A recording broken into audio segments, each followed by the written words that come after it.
Raro cliente que, em trazendo máquinas a conserto, não lhe ouvisse extensas narrativas de casos pessoais.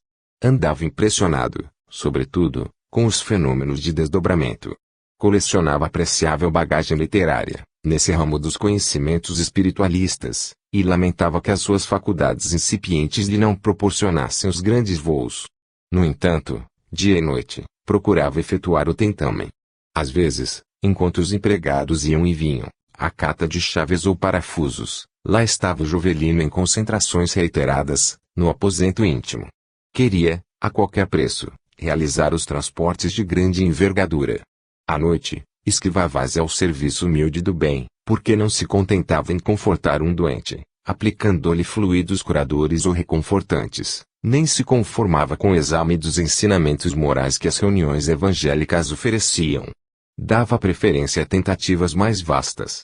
Não se haviam verificado importantes desdobramentos com sensitivos diversos. Os livros científicos estavam repletos de relatórios, nesse particular. Seus estudos e investigações prolongavam-se noite adentro. Por vezes, a esposa dedicada chamava-o melhores raciocínios. Jovelino, não será mais razoável que te consagres ao trabalho profissional com assiduidade e devotamento. Chego a afligir-me por tua saúde. Creio que é muito justa a tua aspiração de maiores edificações espirituais, contudo, suponho que deves metodizar os teus esforços nesse plano, sem descurar os deveres que condizem com a paz de nosso lar. O marido, com expressão quase rude e nos olhos frios, murmurava com tédio. Ora essa! Que falta em nossa casa! E concluía, resmungando. Como sempre acontece, não me podes compreender. A companheira voltava, humilde, a novos argumentos, evidenciando enorme ternura. Não me refiro às tuas experiências, no sentido de condená-las. Conheço o valor da espiritualidade e não me internaria em considerações descabidas. Não posso, porém, aprovar os excessos a que te vens entregando, desde algum tempo.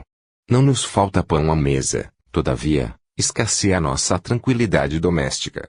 Teus hábitos estão fundamentalmente alterados pelas demasiadas concentrações, sem qualquer observação de tempo ou conveniência. Jovelino, todavia, não a deixara terminar. Ignoras, acaso, meus propósitos? Perguntou irritado. Desconhecer os poderes do homem que se torna senhor dos dons superiores da natureza psíquica. Espero obter os grandes transportes, em breves dias. E, numa antevisão das experiências gloriosas, exclamava de olhos parados, fixos na imensidade azul que se podia divisar além da janela aberta. Desdobrar-me. Ver os seus ilimitados.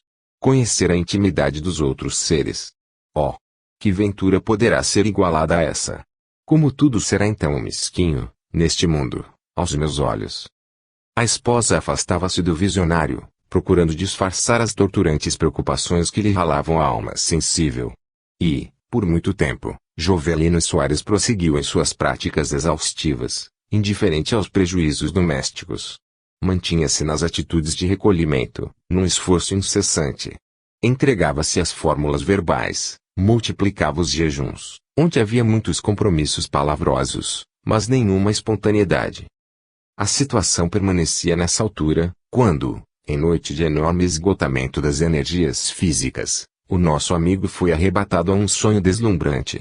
Sentia-se afinal em prodigioso desdobramento. A região a que aportara, em voo célere, coroava-se de infinita beleza.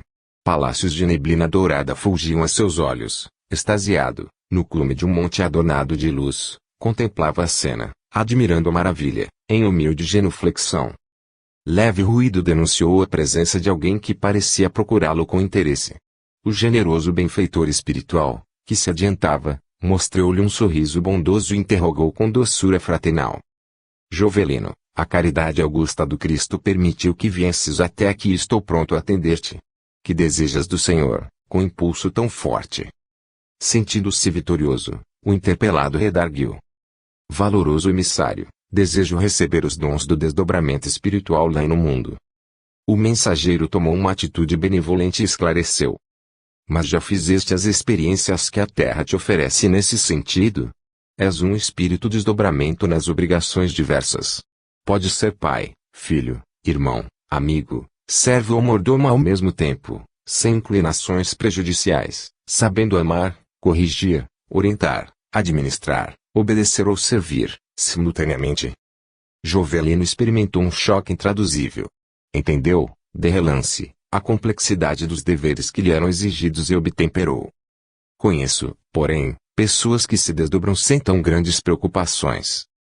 Em geral, respondeu-lhe o emissário, com solicitude nem todos os frutos são colhidos na época adequada e, quase sempre, os frutos verdes são presa de crianças que os inutilizam desastradamente.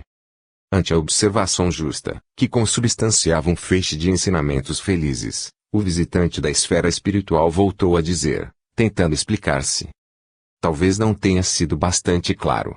O que desejo é a permissão para os transportes sublimes da alma. Já efetuaste, porém, o aprendizado dessa natureza que o mundo te proporciona? Encontras-te senhor de semelhante aquisição? Como te transportas da alegria para a dor, da saúde para a enfermidade, da união para a separação, do conforto para as dificuldades?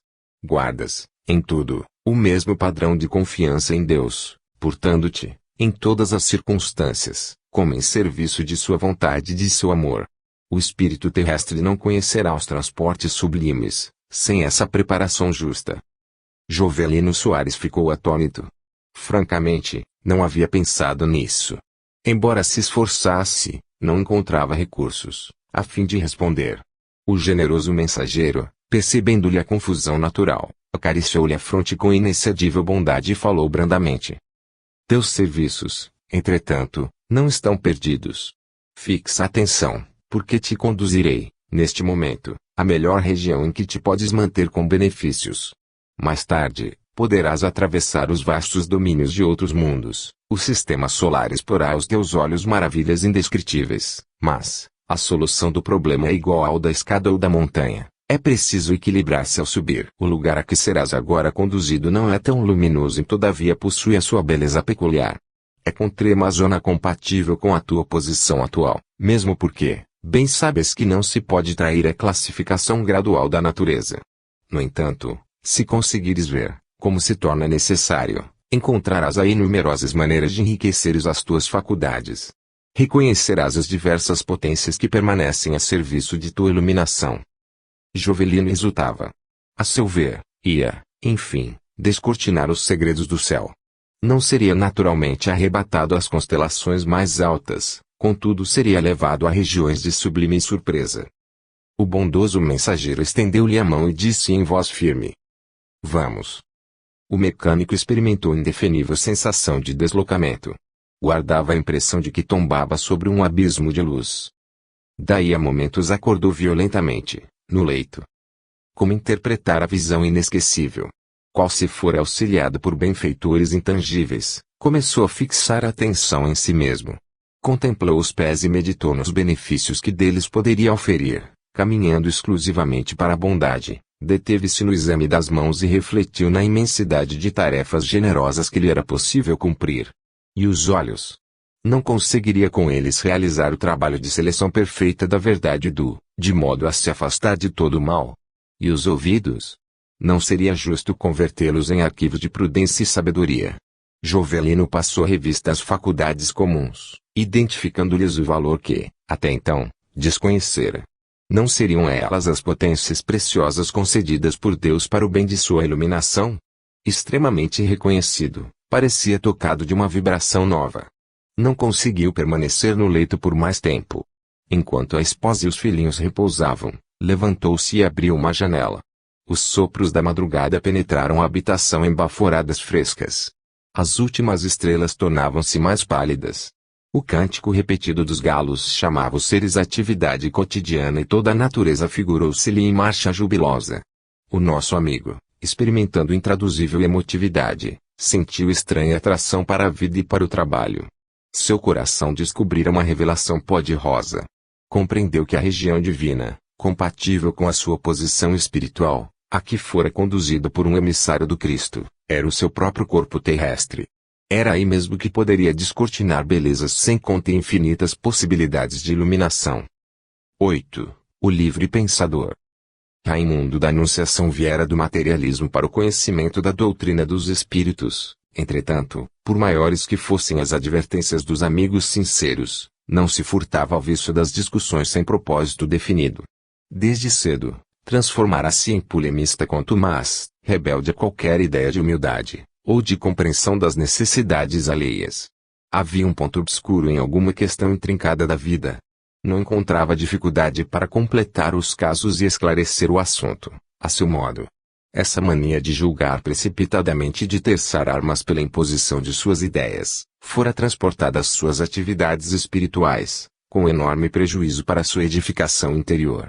Parecia uma pilha humana em permanente irritação contra as demais confissões religiosas. Funcionário com responsabilidade definida, levava à repartição suas polêmicas intermináveis. Enquanto o diretor despachava processos no gabinete, ele permanecia em trabalho ativo, atendendo a papéis que lhe requisitavam esmerada atenção.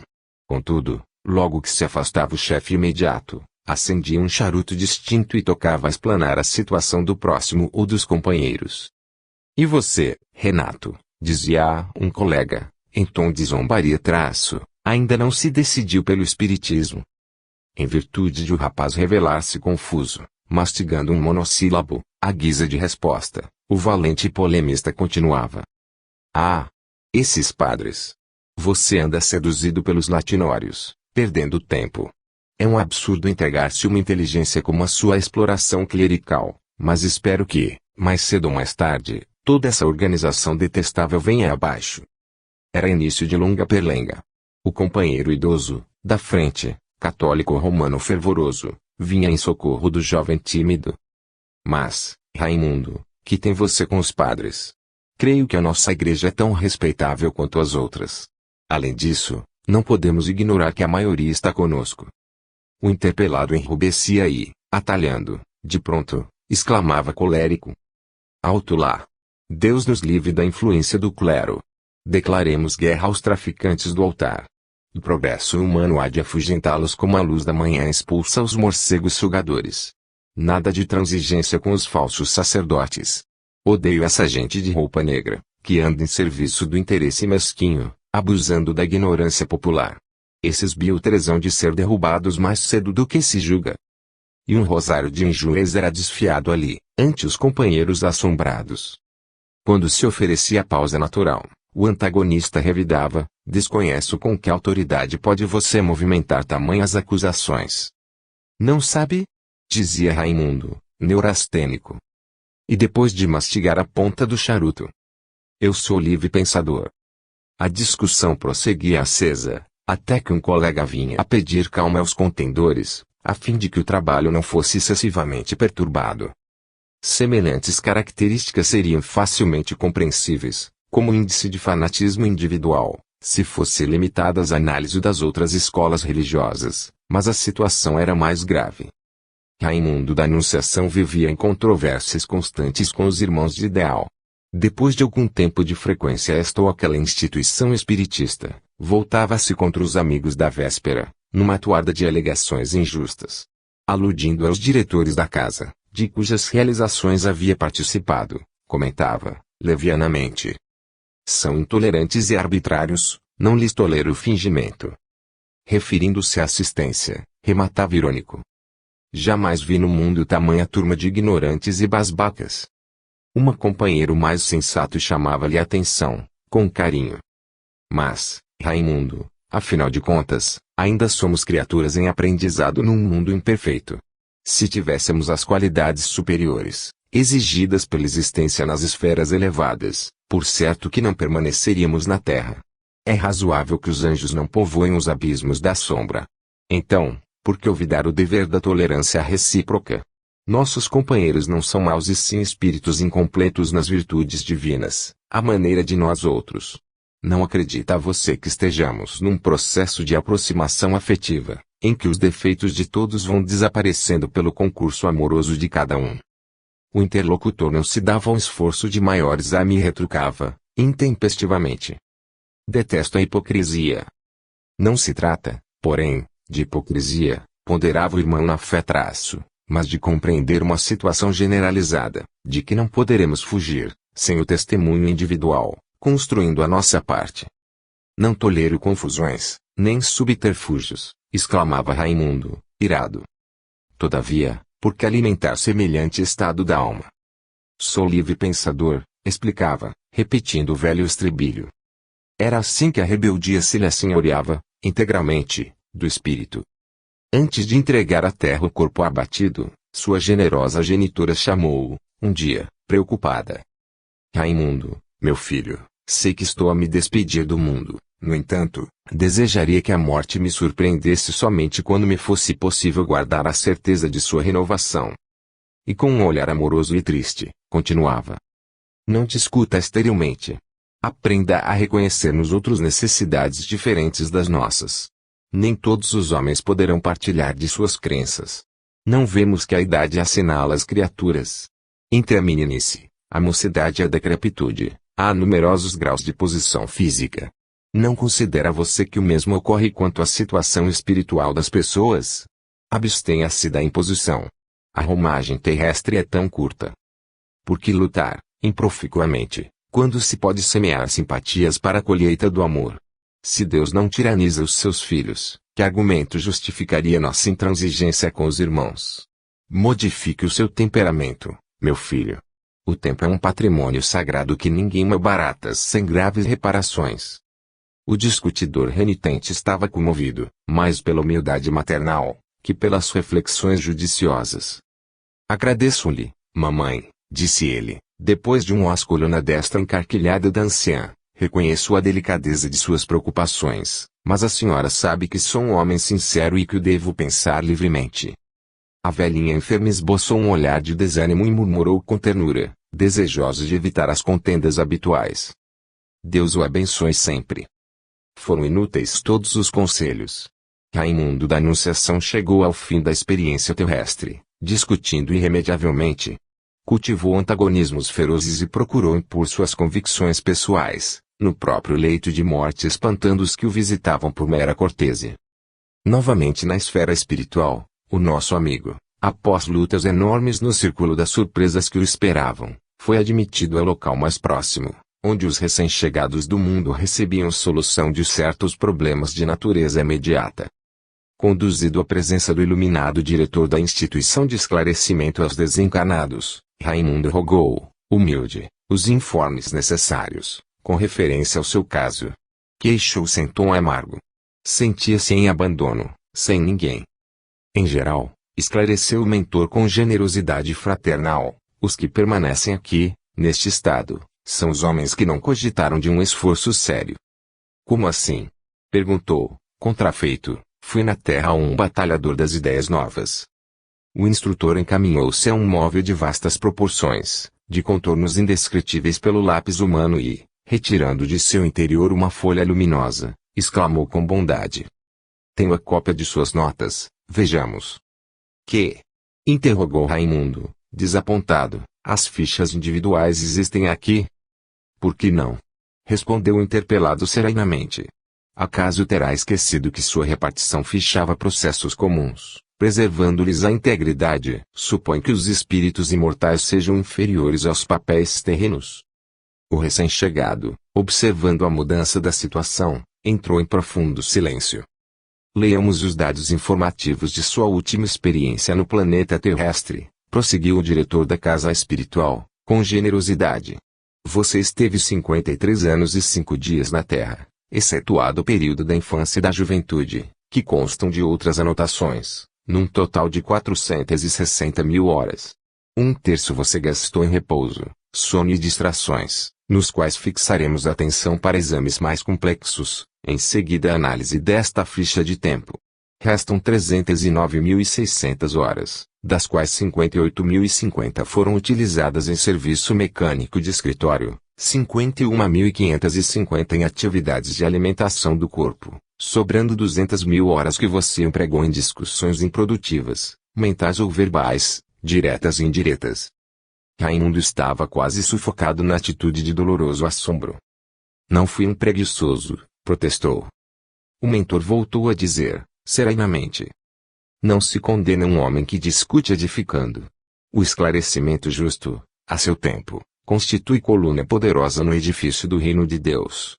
Entretanto, no seu caso, As circunstâncias são altamente desfavoráveis, porque o esmagador coeficiente de atritos apenas serviu para agravar as suas vaidades, sem nenhuma construção espiritual definitiva, em si mesmo, ou no planeta, dignificando sua passagem. O interlocutor hesitava, surpreendido. Desapontado, quase em pranto, tentava esclarecer. Mas eu. Já sei, murmurou o instrutor traço. Já sei que você vai referir-se à sua condição de livre pensador. Enquanto o recém-chegado se recolhia em penosa amargura, o benfeitor continuava. Quando se julgou livre no mundo, não passava você de servo das mesmas paixões que amesquinhavam os outros homens. Em geral, na terra, os livres pensadores são livres dominadores. Por que não se supôs, na experiência humana, um livre servidor do Cristo? Com Jesus, toda independência é enriquecimento de responsabilidade salvadora. Por que não se sentiu liberto do egoísmo inferior para auxiliar, em vez de atacar acerbamente? Só podemos analisar uma obra, Raimundo, depois de a conhecermos intimamente. Todos aqueles a quem você condenou em críticas gratuitas podem alegar que você não lhes conhecia o esforço individual. Não sabe que só aquele que trabalhou tem direito a comentar a tarefa. Além disso, quando consultarmos as demais anotações, há de observar o número extenso de pessoas que se afastaram da verdade, adiando momentos de alegria divina, por influenciação de seus atritos inoportunos. Conhecerá as faltas de omissão cometidas por seu espírito, no desprezo aos patrimônios do tempo e das alheias realizações. Se você preferir, podemos examinar a ponto gora as demais fichas de sua passagem pela Terra. Se possível, desejaria esse conhecimento depois, respondeu Raimundo, em lágrimas. E o nosso amigo, por anos consecutivos, entrou em vastas meditações da verdade da vida, auxiliado por generosos benfeitores espirituais. Quando 2 lustras haviam passado, voltou à presença do instrutor que o tornara à sua conta e suplicou uma nova experiência na Terra. Você já escolheu o gênero de trabalho? Perguntou ele bondosamente. Sim, explicou o antigo discutidor, hesitante traço. Desejo ser mudo entre os meus adversários de outros tempos. Muito bem, exclamou o mentor, abraçando o traço, é a tarefa compatível com as suas necessidades atuais. Você renascerá mudo e com ótimos ouvidos, porque, segundo sua ficha de tempo, não lhe será possível entregar-se a qualquer realização mais elevada, enquanto não permanecer em silêncio por 22 anos e alguns meses, escutando para aprender e impossibilitado de falar coisa alguma. 9. Desapontamento de um suicida. O generoso Rogério, excelente amigo do plano espiritual, que, desde muitos anos, vem consagrando as melhores energias ao serviço das entidades sofredoras, procurou-me para um convite. Queres acompanhar-me no trabalho de socorrer um desventurado suicida que sofre nas regiões inferiores, há 30 anos? 30 anos? Interroguei, admirado. Outros existem, nos círculos de padecimentos atrozes, com mais dilatado tempo que esse, respondeu serenamente. Por minha parte, não conseguia dissimular o assombro injusto. Semelhantes angústias, retorqui, devem ser consequências de romance bem doloroso. Não tanto. No presente caso, ao lado do infortúnio, não podemos esquecer a irreflexão e a rebeldia. A observação de Rogério espicaça a minha curiosidade. Gostaria de acompanhar-te, mas não me posso furtar ao desejo de conhecer alguma coisa da história dessa personagem que iremos visitar. É interessante, replicou-me traço. Entretanto, não é incomum. Homens numerosos se encontram, atualmente, em suas antigas condições. E, depois de tomar posição como narrador engraçado e otimista, começou atencioso. Há cerca de 30 anos, Tomazino Pereira era empregado de uma tipografia no Rio de Janeiro. Temperamento singular e atrabiliário, jamais pudera evadir-se do círculo das lamentações estéreis. Não se fazia ouvir senão para comover os interlocutores com queixas acerbas. Lastimava-se incessantemente. Acusava o mundo, o país, o trabalho, os amigos. Em vão procuravam os companheiros injetar-lhe coragem e otimismo. O mísero estava sempre excessivamente nervoso ou irremediavelmente desalentado. A família numerosa, os deveres cotidianos, as contas mensais do armazém, açougueiro e padeiro, amedrontavam-lhe o espírito.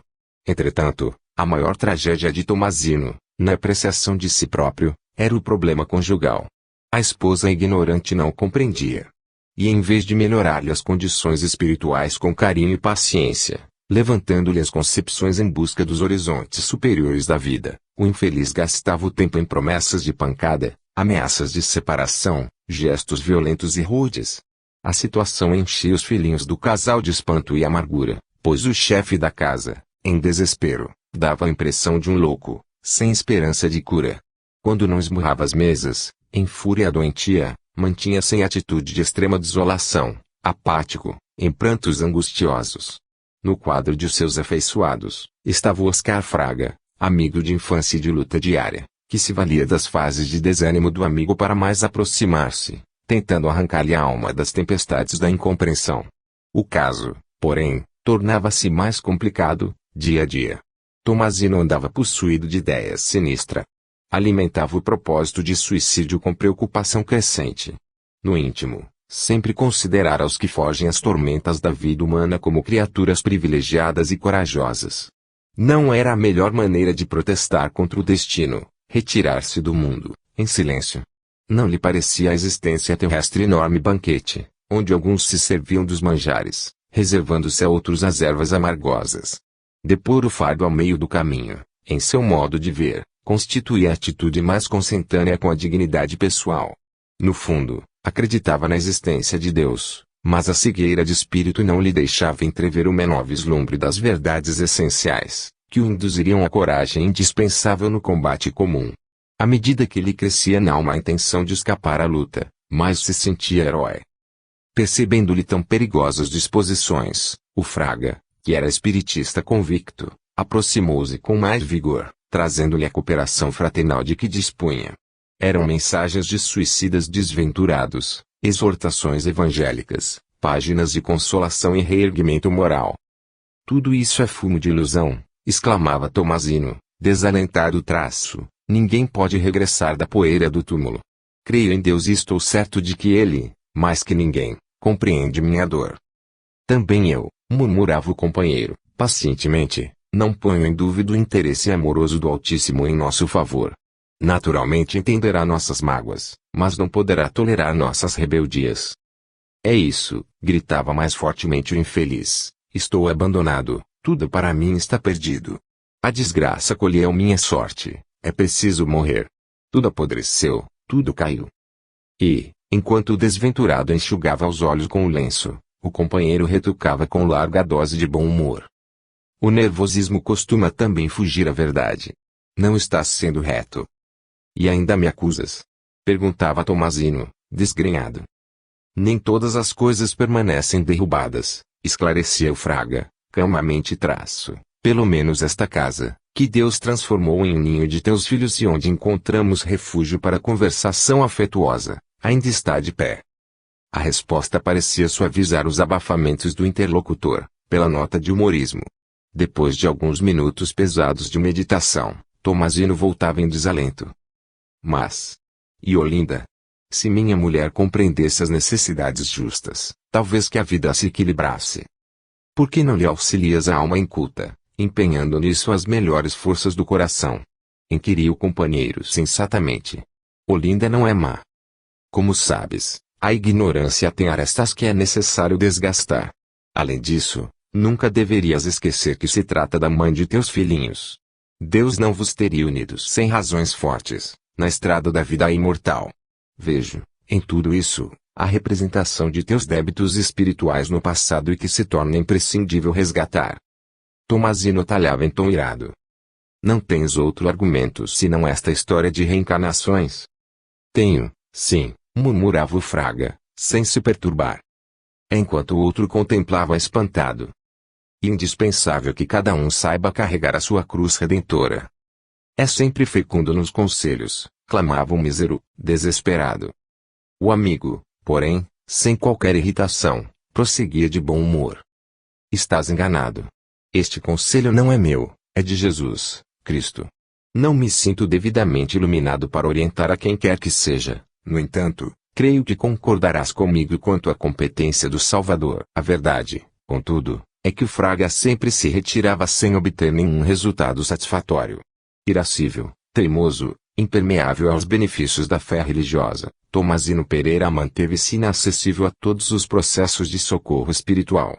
E na ideia orgulhosa de que poderia enfrentar o próprio Deus, a fim de inquirir o Criador, quanto aos enigmas do destino, uma noite tranquila, sem que ninguém esperasse, estourou os miolos irrefletidamente.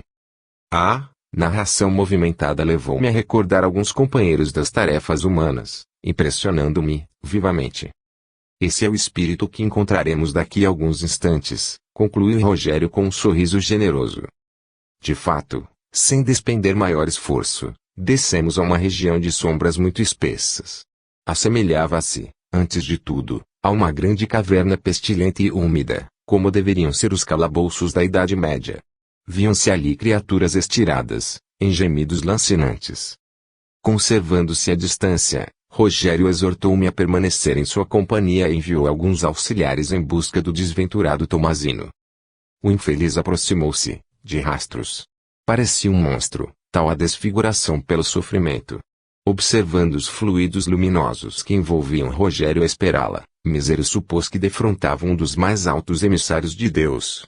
Enganado ainda pelas falsas concepções da terra, começou a chorar, convulsivamente, acreditando que o Altíssimo lhe dispensava honrosas deferências, como se fora um herói esquecido, em revisão de processo. Anjo celeste, murmurou prostrando-se ante Rogério Traço, eu sabia que Deus me faria justiça.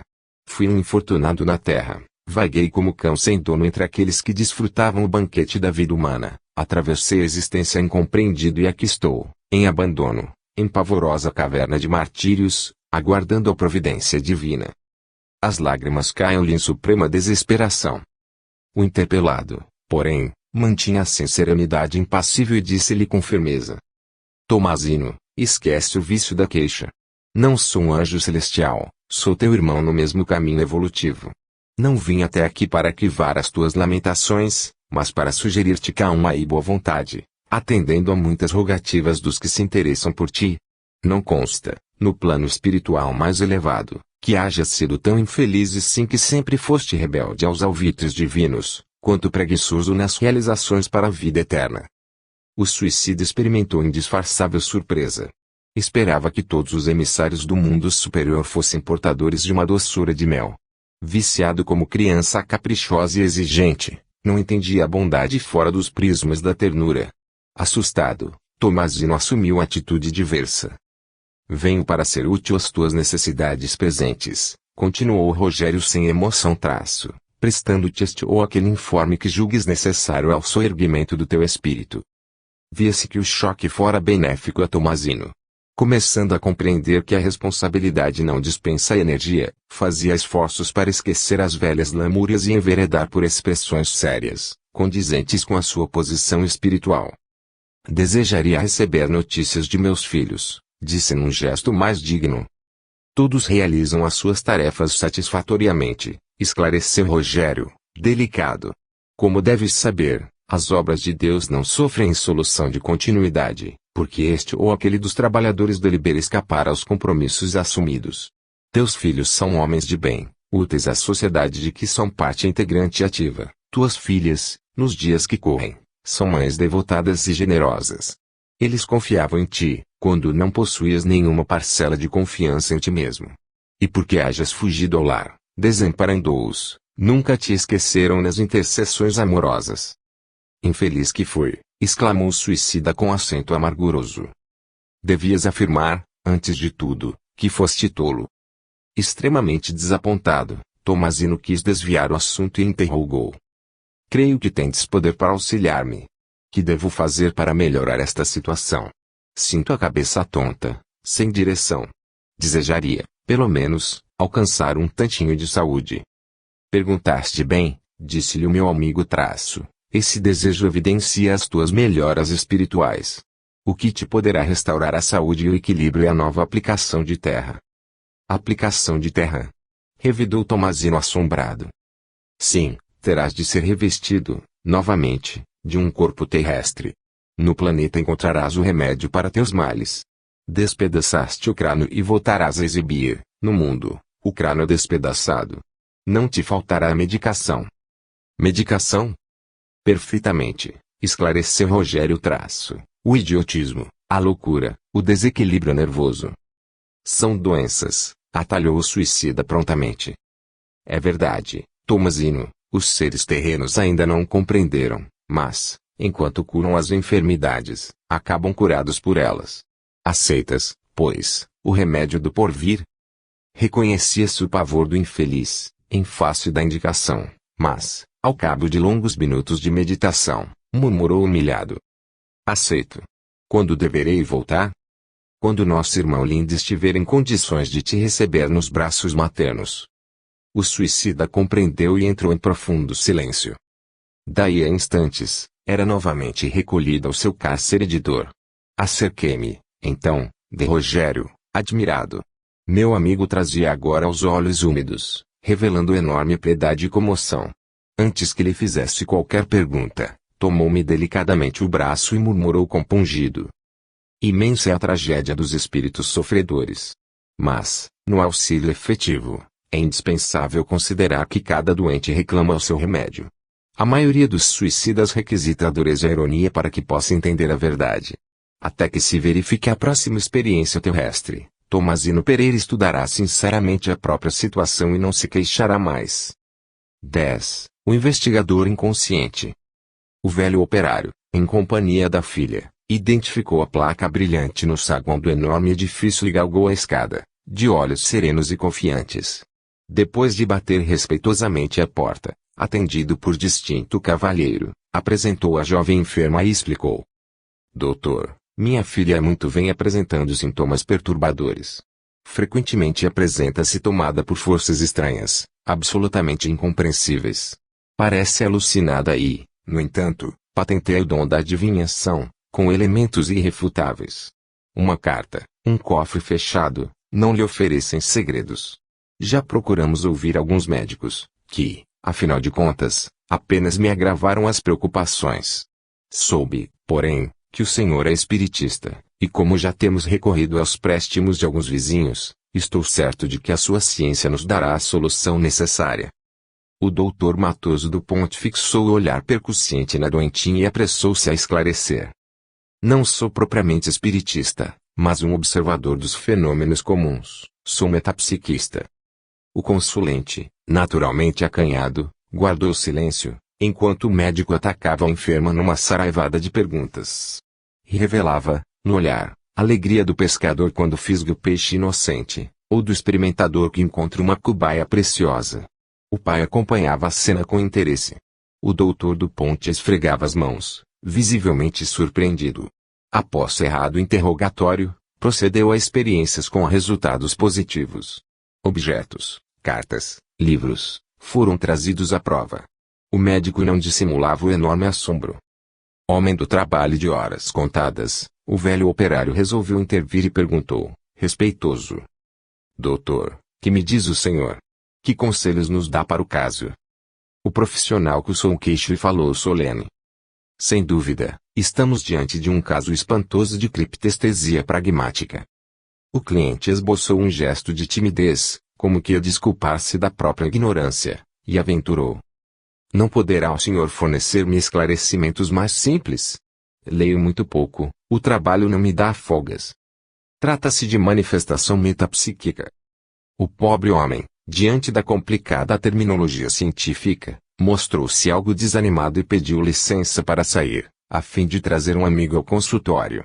O Valdemar, rapaz inteligente, versado no espiritismo e empregado na farmácia próxima, ajudá-lo-ia a interpretar os pareceres médicos.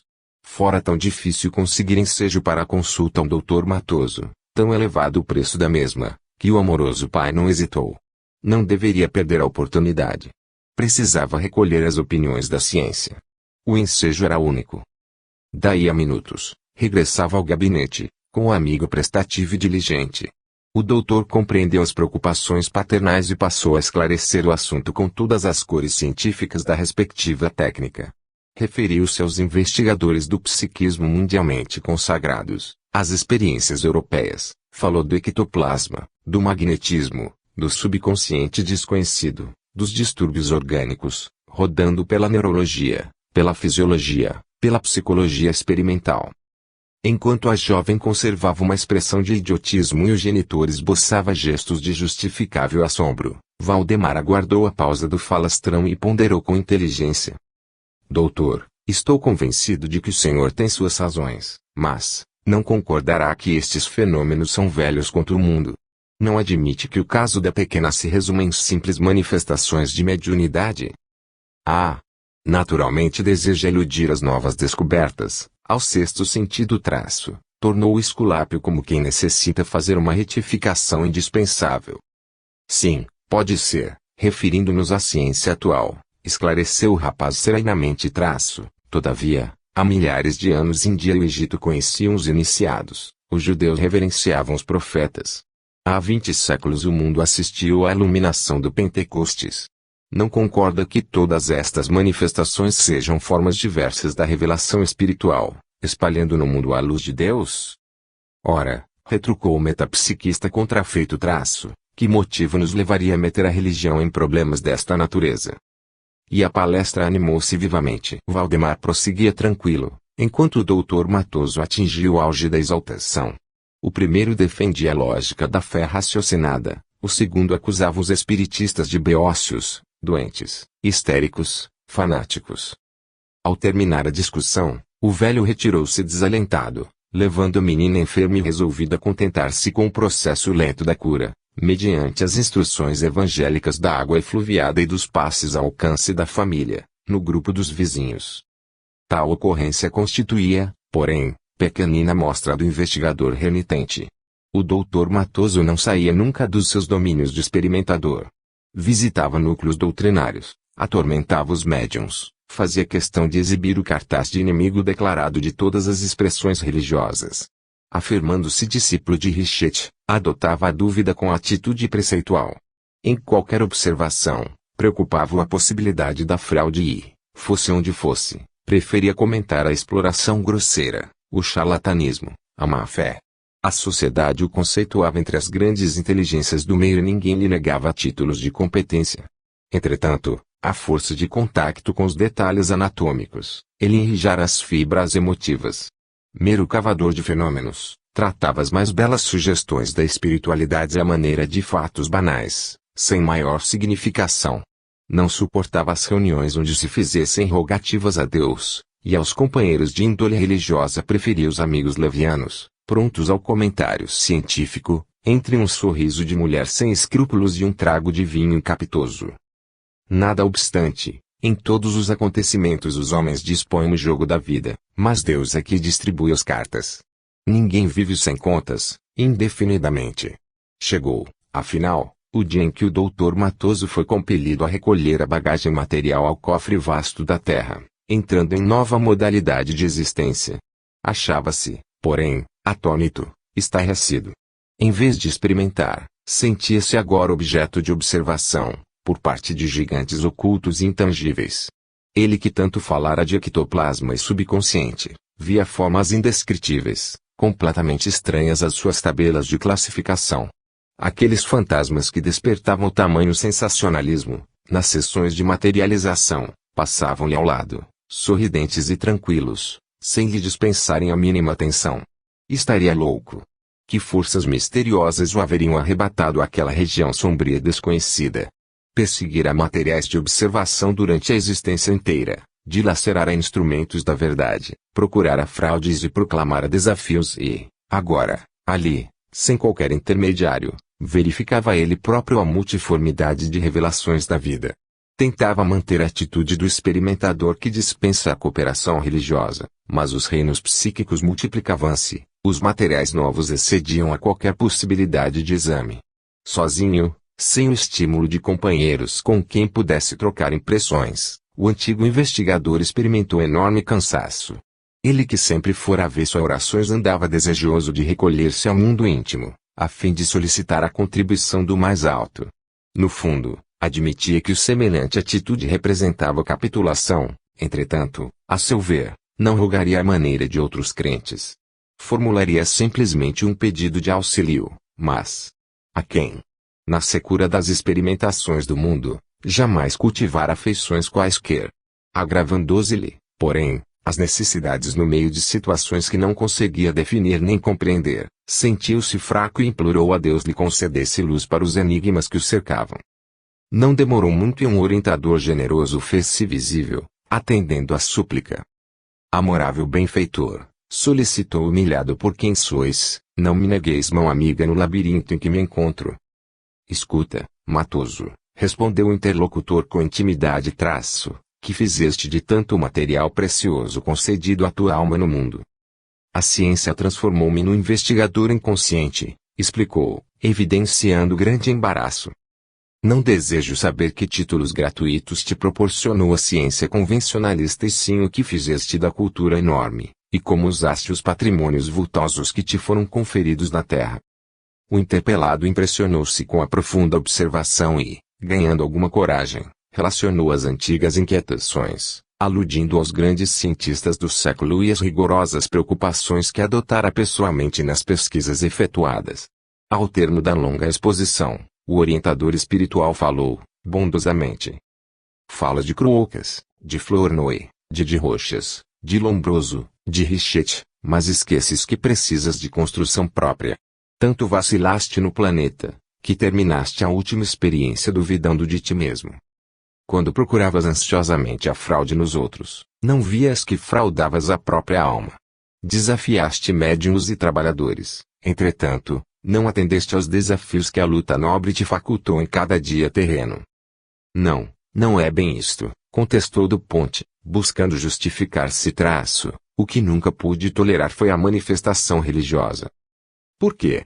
Detestavas a religião, malsinavas a prece, zombavas da fé, contudo, em que lugar do universo a vida não é ato religioso? Considerando-se o laço imperecível que une o Criador às criaturas e as coisas do caminho evolutivo, tudo é permuta e atividade divina. O sapo coachando no pântano, a estrela enfeitando o céu no deserto, o diamante oculto nas pedras abandonadas não estão à procura de admiração humana, mas de identificação com a divindade.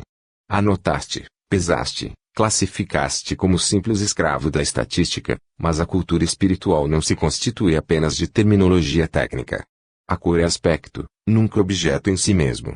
É incontestável que sabedoria e amor representam as asas sem as quais é impossível ascender aos cumes da perfeição eterna, mas, sabedoria não significa cristalização no círculo individual, antes é penetração no país infinito da verdade divina, cuja luz palpita no maravilhoso plano de unidade, através de todos os seres.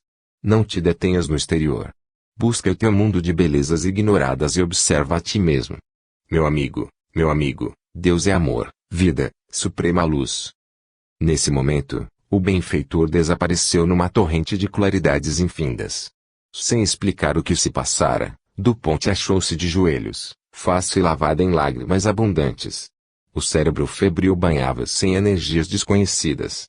Pela primeira vez, sentia a grandeza divina e parecia constituir, ele próprio, harmoniosa nota de amor no cântico universal.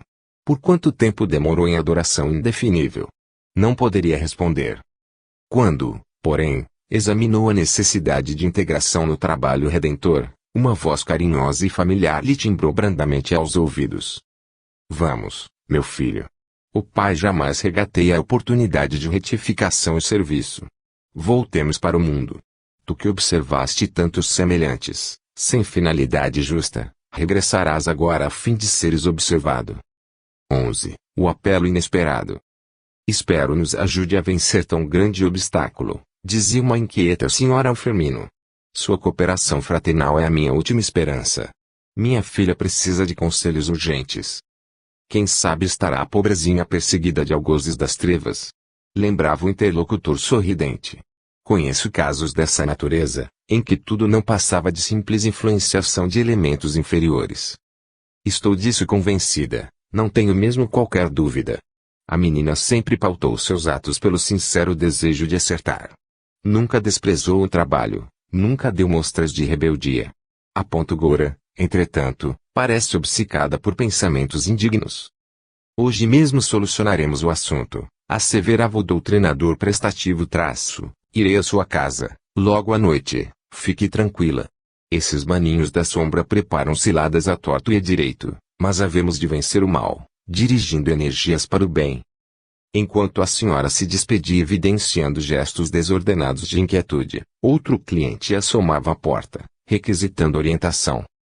Firmino, exclamava atencioso traço, a situação de minha mulher continua desesperadora. Tenho a impressão de que ela permanece insensível a qualquer advertência. A obsessão empolga-lhe o sistema nervoso de maneira absoluta. Ainda ontem, vi-me em situação vexatória, na polícia, devido a sérias denúncias de vizinhos. Até quando suportarei este martírio doméstico, meu bom amigo? Não poderia você ir até a nossa casa, a fim de ministrar algum esclarecimento? O interpelado inclinou a fronte em sinal de assentimento e acrescentou. Poderemos fazer, à noite, alguma doutrinação. Espere-me depois de 11 horas.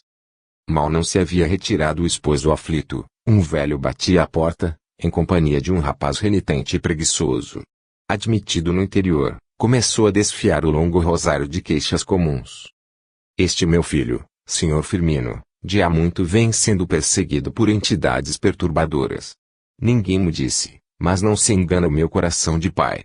A princípio, recorremos à medicina, gastei o que pude, batendo a consultórios e farmácias, todavia, não colhi qualquer resultado animador. O rapaz continua fazendo loucuras sobre loucuras. Disseram-me que o senhor dá conselhos como ninguém e venho apelar para a sua caridade. Por favor, veja se nos pode prodigalizar o benefício de uma orientação. O jovem mirava os interlocutores de soslaio, dando a entender mais peratice que demência. Entretanto, o conselheiro, em vez de receitar-lhe um susto adequado, começou a dizer levianamente. É incontestável. O pobrezinho está obsidiado.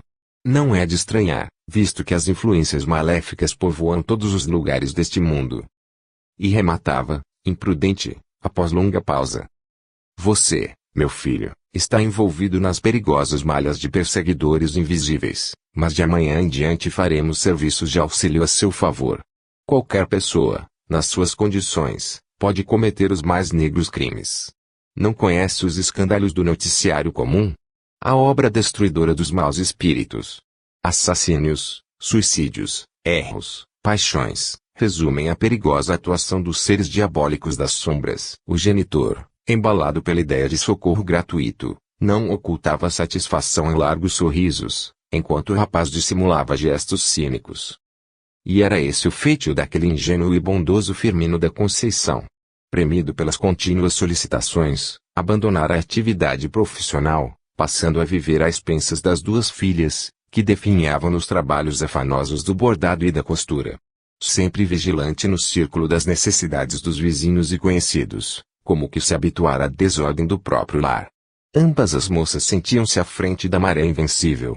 As remunerações incertas mal chegavam para as despesas inadiáveis. E a velha esposa, quando os cobradores rondavam a porta, aguardava o marido pacientemente, alegando em tom afável. Ora, Firmino, esta situação precisa modificar-se. Nossas filhinhas parecem cansadíssimas. E seu emprego? Você não esperava colocar-se este mês? Sim, mas não podemos esquecer a tarefa. Os apelos são muitos e não posso desatender a essa boa gente que me procura. Imagine que, presentemente, estou a serviço espiritual para benefício de 22 famílias. Mas, lembre-se igualmente de que é chefe desta casa e que não estamos isentos de responsabilidade familiar. Notando que a dedicada companheira estava a ponto de irritar-se, o doutrinador afagava-lhe a fronte cismarenta e dava a si pressa em buscar meditações e leituras, acentuando. Deixe-se de ideias tolas. Perdeu então a fé em Deus? Meses e anos corriam para o abismo do tempo e Firmino era sempre o mesmo homem, determinado a satisfazer pedidos importunos e extravagantes. Diariamente, entregava-se a demorados exercícios espirituais, a fim de multiplicar os valores positivos de sua doutrinação. Desenvolver a visão psíquica. Agora, recebia apelos do visível e do invisível. Espíritos ociosos, ou inquietos, deste do outro lado da vida, procuravam-lhe incessantemente. Vendo-se em tal situação, julgou-se dono de vastos poderes e a vaidade não demorou a surgir como escauracho invasor. O nosso homem não admitia orientação estranha, no seu modo de interpretar, e julgava-se detentor de dons infalíveis. Chegou, porém, a ocasião de ser abalado nas convicções profundas. Quando a família esgotava o enorme cálice de sofrimento, eis que uma noite, feita a oração habitual, Firmino é visitado por entidade desconhecida. Auréolas de luz cercavam-na inteiramente. Estampando amoroso sorriso, aproximou-se do velho doutrinador que se ajoelhara, e falou com bondade.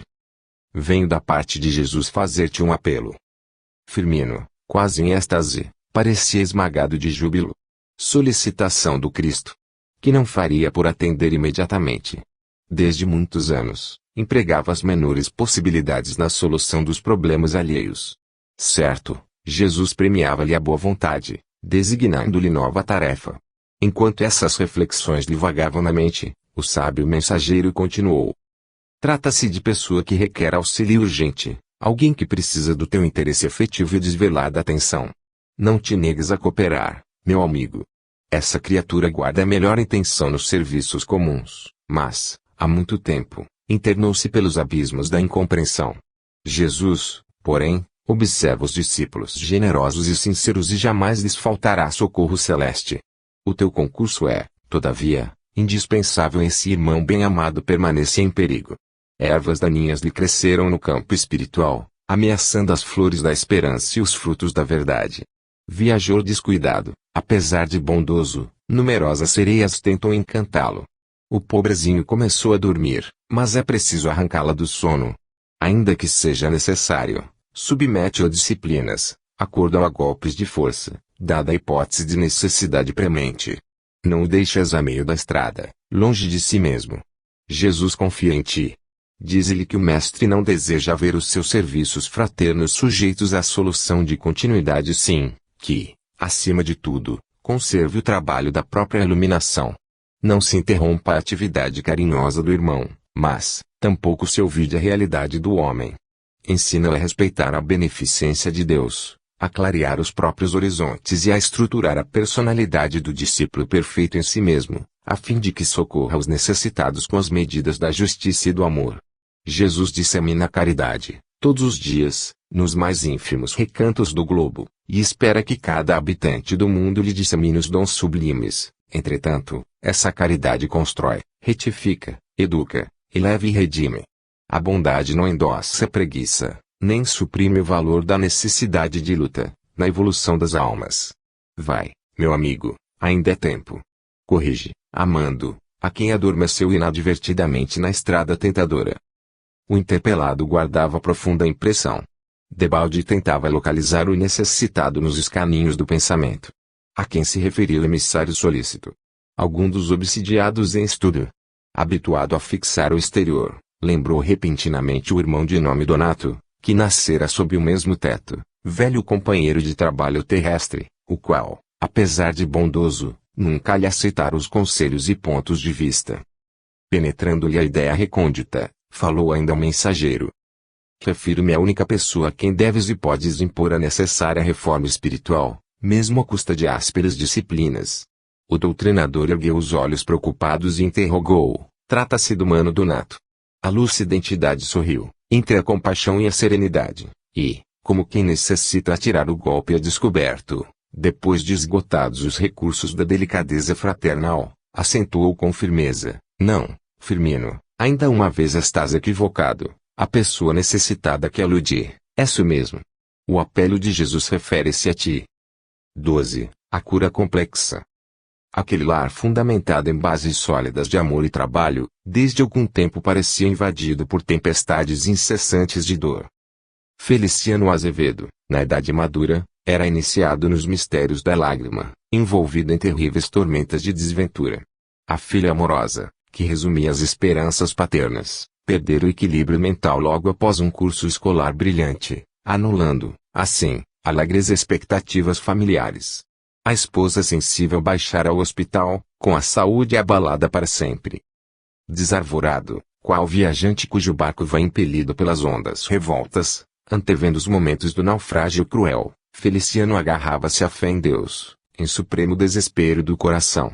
As economias fartas de outro tempo dissiparam-se em poucos meses. Agora, dividia as horas entre o hospital e o manicômio. Os empréstimos asfixiavam-no. Quando a situação assumia aspectos ainda mais graves, eis que surge inesperadamente um amigo, aconselhando. Ora, Feliciano, por que não tenta o espiritismo? É possível que o caso da jovem seja simples obsessão. Os benfeitores do além, quando podem, costumam ligar-nos o coração ignorante com fonte infinita das bênçãos. Experimente. Feliciano ponderou a advertência amiga e deliberou.